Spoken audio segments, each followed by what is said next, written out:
tudo bom com vocês? Estamos aqui para mais uma aula dos Curitibanos Poliglotas. Meu nome é Ângela e a nossa aula de hoje a gente vai primeiro retomar um pouquinho da última aula e depois ver algumas coisas novas sobre o mesmo assunto.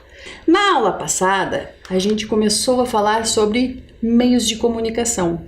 Então eu vou dar um apanhado geral, rapidinho, sobre alguns dos fatos que nós falamos, obviamente de uma maneira muito mais sucinta, muito mais rápida, e falar algumas coisas que não deu tempo de conversarmos na aula passada. Espero que vocês gostem. Vamos lá?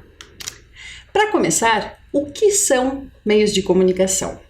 Meios de comunicação são instrumentos que são utilizados para difundir a informação. Eles têm avançado rapidamente, facilitando a difusão de informações no mundo. O mundo está, a cada dia que passa, mais conectado. A comunicação é feita de uma maneira mais eficaz, mais rápida, com mais qualidade. Então, se acontecer alguma coisa nesse momento, em um lugar distante do mundo, nós podemos acompanhar em tempo real. Isso se deve a avanços tecnológicos e descobertas que são feitas a cada ano.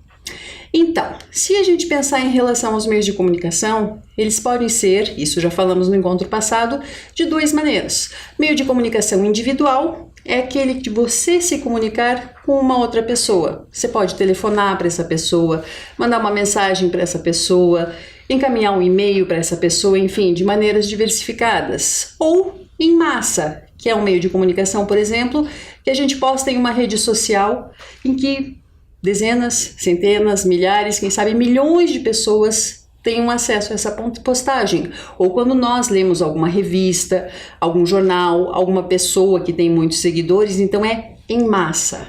Foge um pouquinho dessa microcomunicação, dessa comunicação com poucas pessoas para algo que a gente não tem o controle. Então isso está cada vez mais comum também nos dias de hoje. Se a gente pensar em relação à comunicação, a gente precisa pensar em como que ele começou. No passado, esse registro foi feito primeiro por meio de desenhos.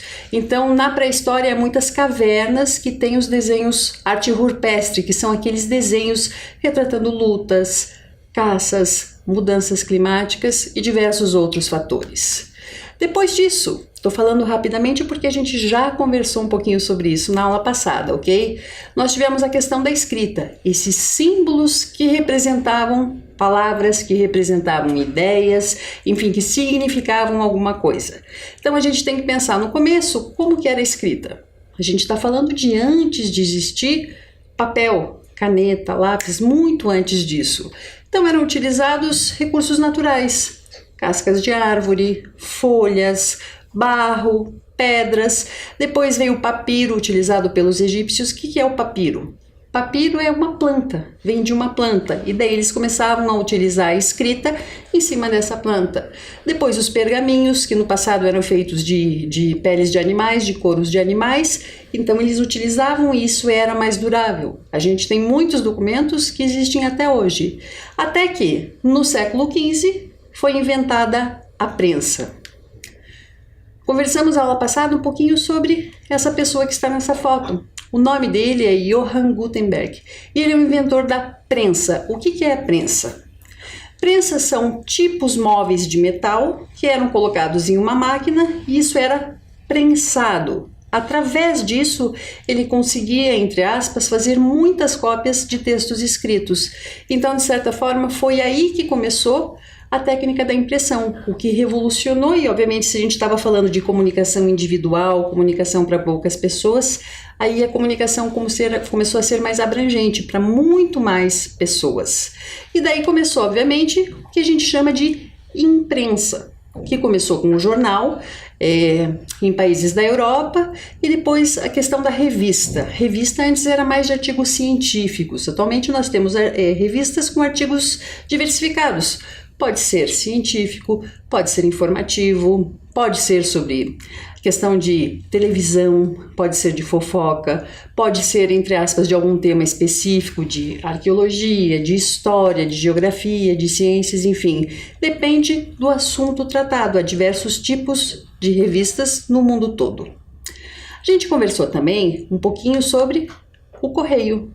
Correio que é, entre aspas, um meio de comunicação utilizado há muitos anos. Primeiro ele era a pé, depois ele foi feito a cavalo, depois a gente falou um pouquinho sobre a questão do pombo-correio, que existe pombo e outras aves que são utilizadas para essas entregas de mensagens, até o que a gente vê hoje em dia, que são correspondências, são pacotes, são entregas, mercadorias, que podem ser entregues em qualquer lugar do mundo, via aérea, por navio, por carro. A gente tem a questão de entrega, ainda mais se a gente pensar em relação à pandemia, quantas entregas estão sendo feitas. Pode ser de mensagem, uma vez que a gente está falando aqui de comunicação. No passado era muito comum a gente escrever ou receber cartas. Você já recebeu alguma carta? Já escreveu alguma carta? Já viu alguma carta?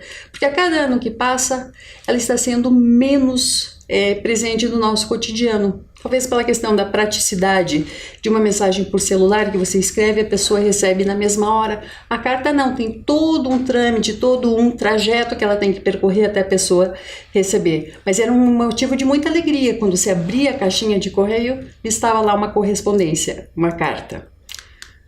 E a gente falou um pouquinho sobre o telégrafo. De certa forma, o telégrafo foi um dos primeiros sistemas de comunicação. É um sistema de transmissão e recepção de mensagens que poderiam ser enviadas para uma distância maior. Por isso que o telégrafo é tão importante. Atualmente eu não sei, mas eu não sei se existe algum país, alguma cidade, quem sabe até aqui no nosso país, que ainda utilize o telégrafo ou que ainda tenha algum aparelho de telégrafo em funcionamento. Mas ele foi um dos primórdios das invenções dos meios de comunicação. Até aqui tudo bem? A gente falou um pouquinho sobre o rádio, essa invenção tão importante, já antiga, mas que tem a sua importância até os dias de hoje. Você tem um rádio em casa?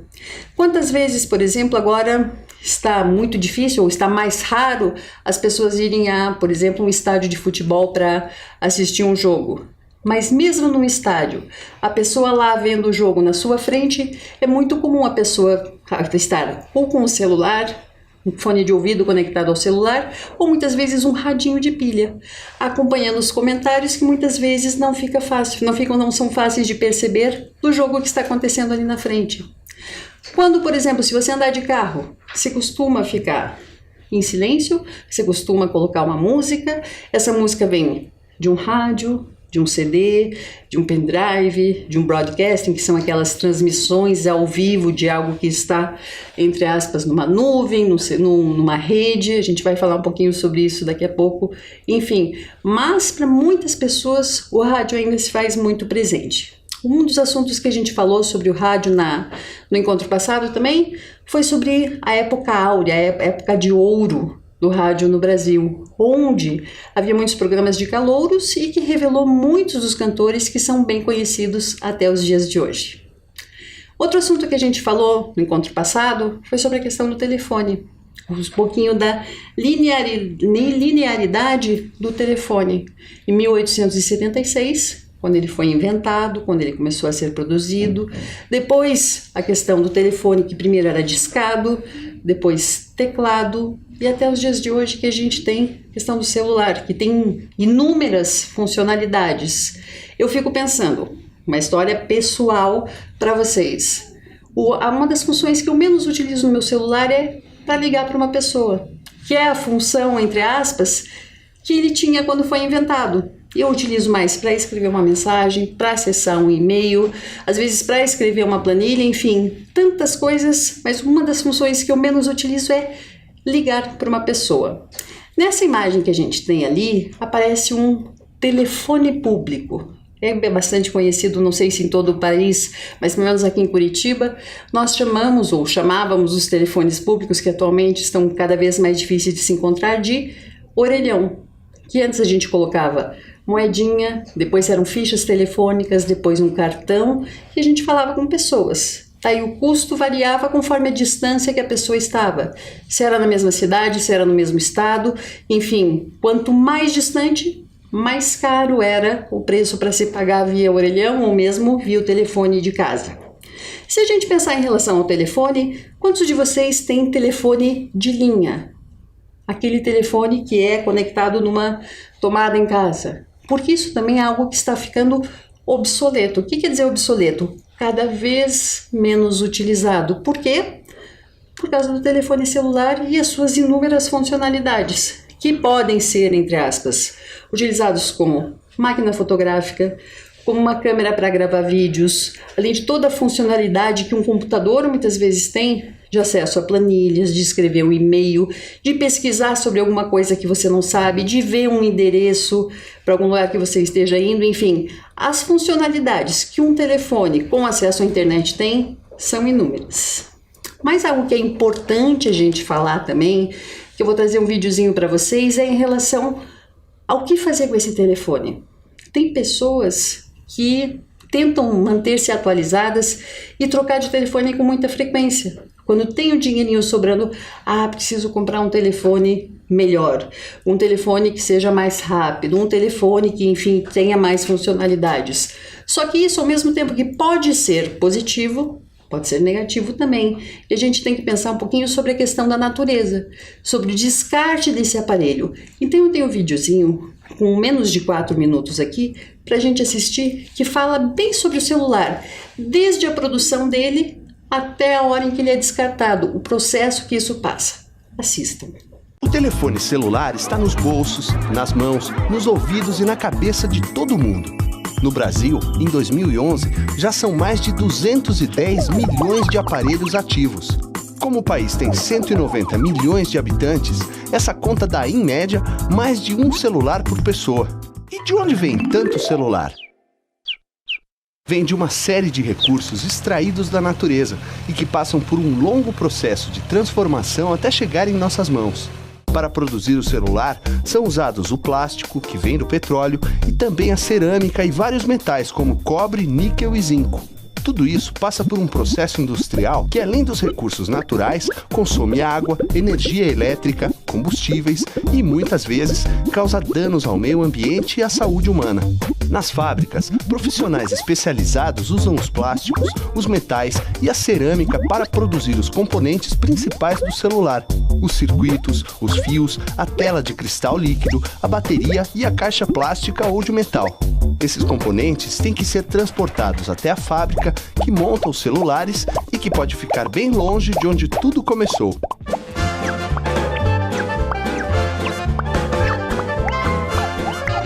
E depois de montado, o celular ainda é embalado e transportado da fábrica até a loja mais perto de você. Então, esse celular é colocado numa vitrine chamativa e aparece em anúncios e comerciais de TV. Tanta propaganda é feita para que as pessoas fiquem com vontade de ter sempre novos modelos de celular e, com isso, acabam jogando fora o celular antigo.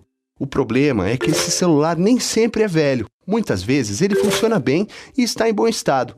Poderia ser usado por muito mais tempo em vez de virar lixo eletrônico.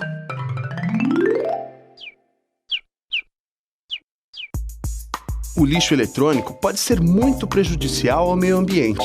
Se vão parar em um lixão, os metais pesados da bateria e dos componentes do celular descartado podem penetrar na terra e chegar até a água dos lençóis freáticos. E se o lixo eletrônico for queimado, contribuirá para poluir a atmosfera. Nos dois casos, causam poluição do solo, da água e do ar com elementos muito tóxicos, que provocam danos ao ambiente e sérios problemas de saúde. A opção é levar o celular a um posto de coleta especializado, de onde ele será encaminhado para a reciclagem de seus componentes.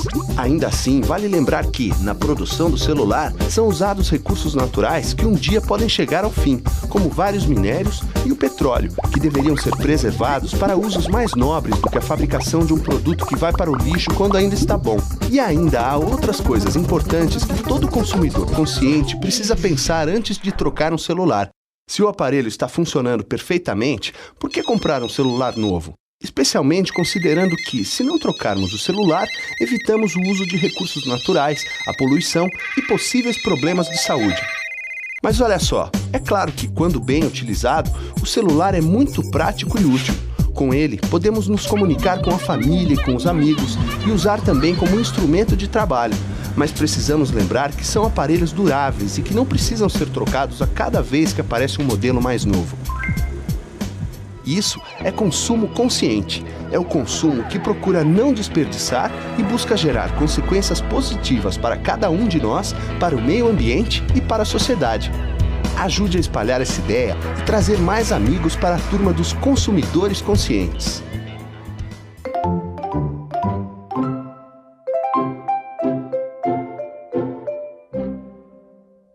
Interessante, né?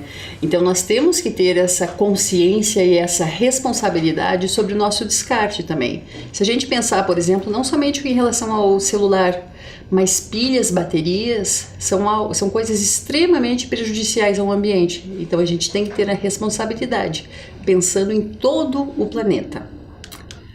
A gente não falou, eu só mencionei brevemente no encontro passado sobre a televisão. Mas a televisão, de uma maneira geral, começou a ser pensada, ela teve um processo de muitas pessoas que participaram. Então, se vocês me perguntarem quem é o inventor da televisão, não sei. Há divergências em relação a esses nomes porque muitas pessoas foram importantes por motivos diversificados. Mas no século XIX já estavam se pensando em relação a isso. Em 1923, teve um russo que inventou a televisão a tubo. O que é televisão a tubo? Eu não sei quantos anos vocês que estão assistindo essa aula têm, mas televisão a tubo eram umas televisões muito grandes que realmente precisavam de um tubo para essa transmissão de imagem e de som.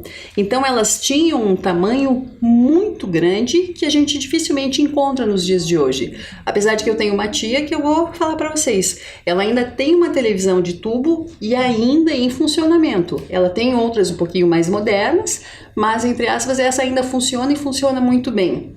E a gente tem que pensar também a funcionalidade da televisão em relação a essa transmissão de notícias. Atualmente a gente tem que ver essa questão de assistir eventos que estão acontecendo ao vivo e inúmeros outros fatores. Em 1950, que foi quando ela começou a ser mais vendida no Brasil. Primeiro, obviamente, quem tinha acesso eram as pessoas que tinham muito dinheiro, porque o preço era altíssimo.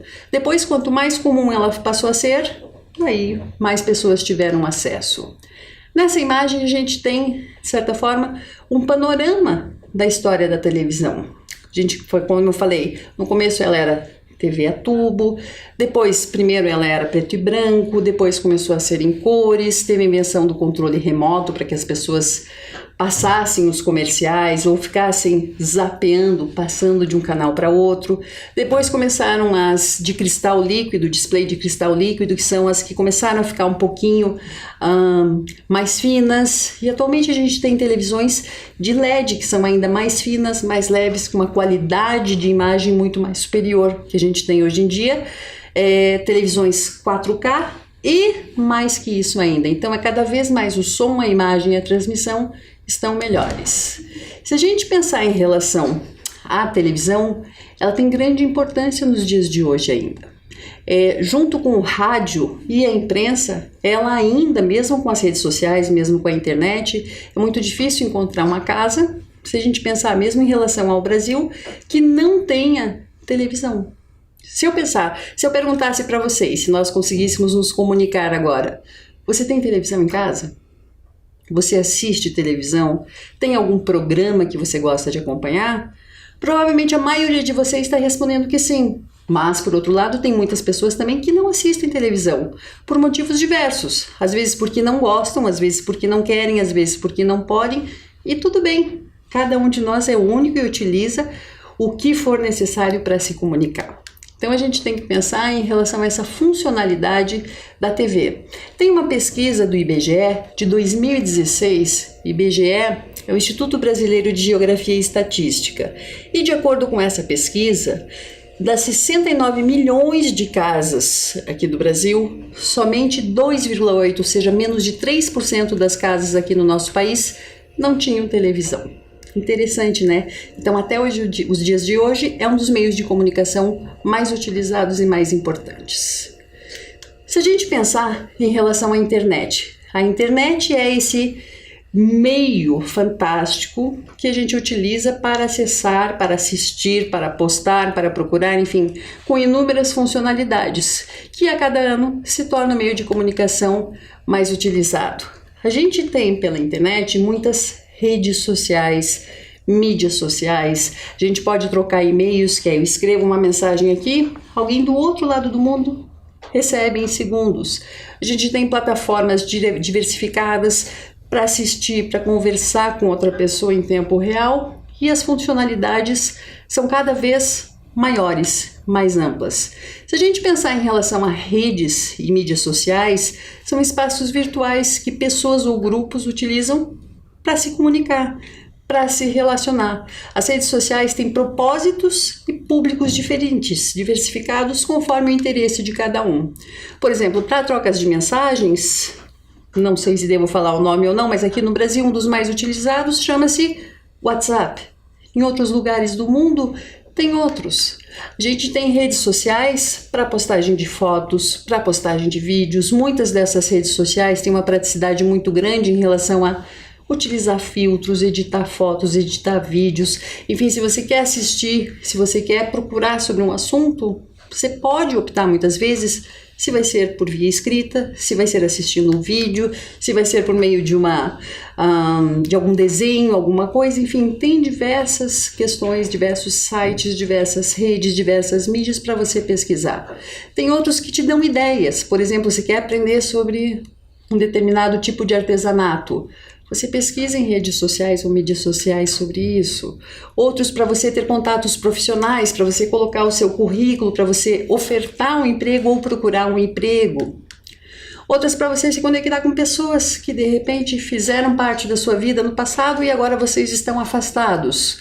Às vezes as redes ou mídias sociais servem para isso. Às vezes a gente tem também mídias sociais, como a gente tem algumas que tem um limite de palavras para você postar.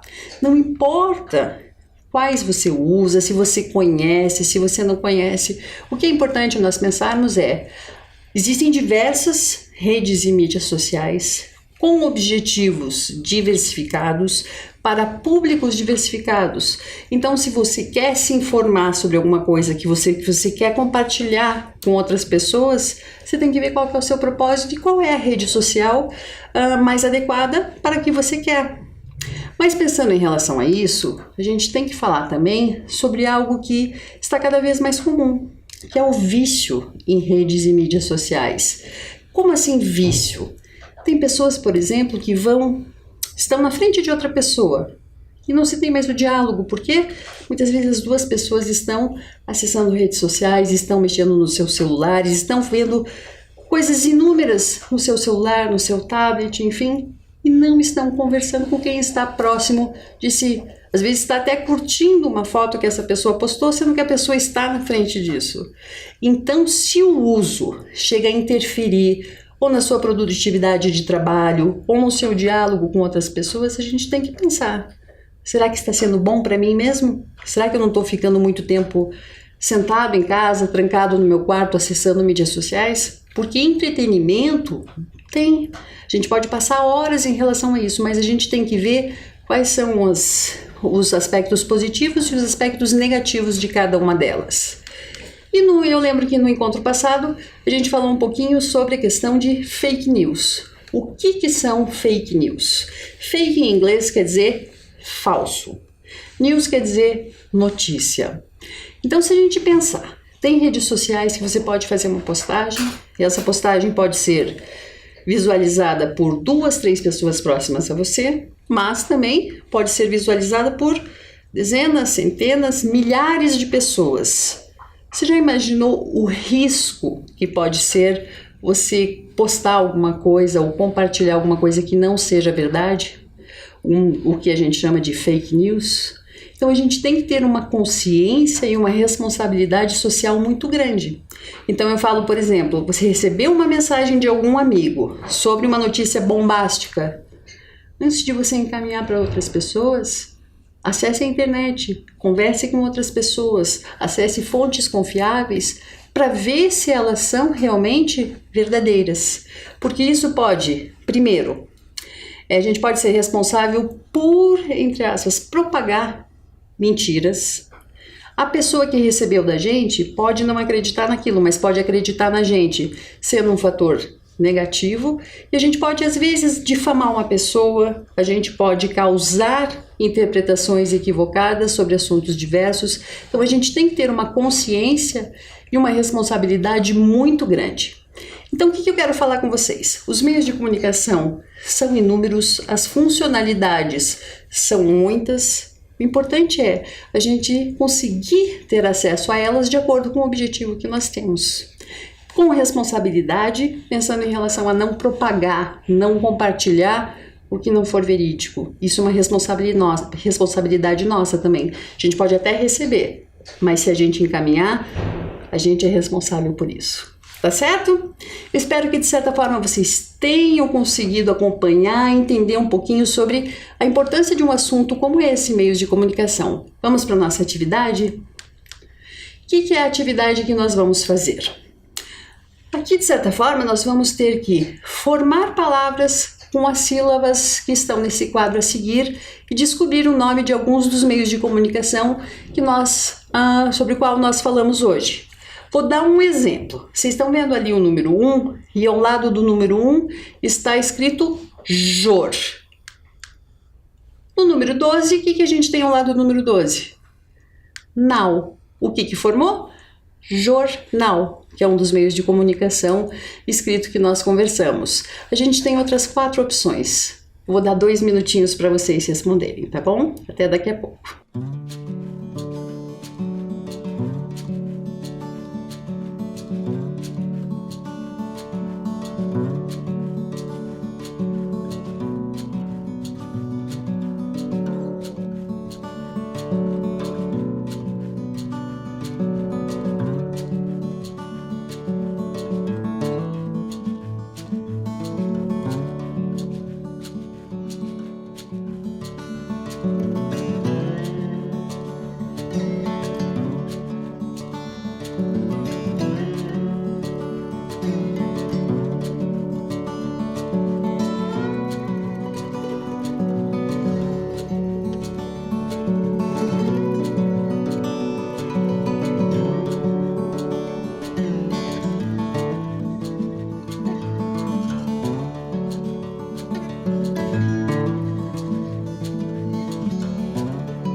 Conseguiram fazer?